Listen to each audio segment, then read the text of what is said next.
নমস্কার, শান্তনু হাজরা বলছি। আমাদের মহামান্য শিক্ষামন্ত্রী শ্রী পার্থ চ্যাটার্জি জেল থেকে ফিরে এসেছেন। তা জেল থেকে ফিরে এসেছেন, এখন কোনো কাজ নেই, মন্ত্রিত্বও নেই।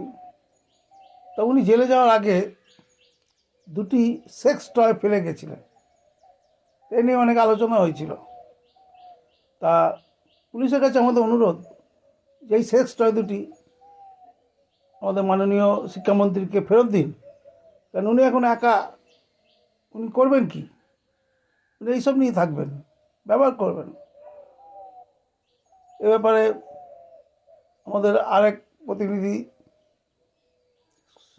কবির সুমনকে বলা হচ্ছে যে উনি তো বলেছিলেন যেগুলো ব্যবহার করার কথা, উনি বলেননি